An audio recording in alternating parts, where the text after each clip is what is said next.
The end of the American Civil War came in April 1865. Union General Ulysses Grant had pushed Confederate General Robert E. Lee and his army away from the Confederate capital at Richmond, Virginia. Lee's army fled westward across Virginia. The tired, hungry soldiers tried to turn south, to reach safety in the Carolinas and prepare to fight again. But always the Union Army blocked the way. Finally, Lee's army found it could flee no farther.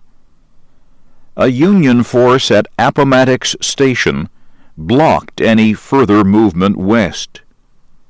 Lee tried to break through the Union soldiers that surrounded his army, but he failed.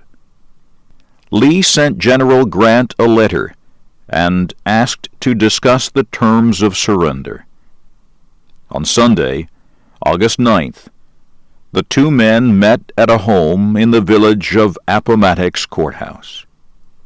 Lee rose as Grant walked into the house. Grant did not look like a great military leader, the chief of all Union armies. He was dressed simply. His clothes were the same as those worn by the lowest soldiers in his army. His boots and pants were covered with mud. His blue coat was dirty and wrinkled, but on its shoulders were the 3 gold stars of the Union's highest general. Lee was dressed in his finest clothing. He wore a beautiful gray coat with a red sash tied around it. At his side he carried an ivory and silver sword. The two generals greeted each other and shook hands. Grant reminded Lee that they had met before, when they were both serving in the Mexican War. The men exchanged light talk for several minutes. Finally, Lee raised the real reason for the meeting. He asked Grant to write the terms of surrender. Grant sat at a nearby table. He wrote the agreement in the form of a letter. It said the Confederate Army would give its weapons and public property to the Union Army. Grant did not ask for Lee's sword or for any of the Confederate soldiers' private property, and he said all the Southern soldiers would be permitted to return home in peace. When he finished writing, Grant asked if Lee wished to propose any changes.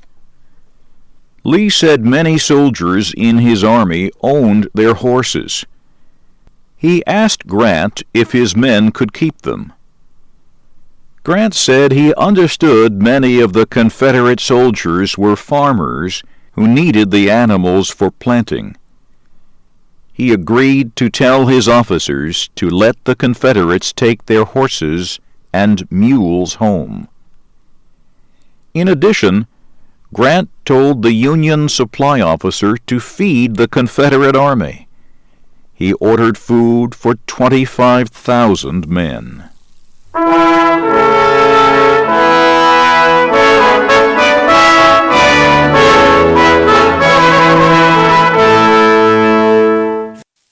The terms of the surrender were generous. President Abraham Lincoln had discussed them earlier with General Grant. Lincoln said he wanted the Confederates to return to their homes safely and easily. But the meeting between the two generals was filled with emotion. Witnesses to the event wrote that Lee's face showed pain and sorrow. As he left the house, he did not seem to see the Union officers, who stood as a sign of their respect. Grant lifted his hat in a final salute to Lee. Lee did the same. Then he got on his horse and rode slowly back to his army to tell them the news. On the other side of the lines, Union soldiers began to celebrate. Artillerymen fired their guns to cheer the victory over Lee's army. Grant heard the artillery booming and sent orders that it should stop. "The rebels are our countrymen again," he said. "We can best show our joy by refusing to celebrate their defeat."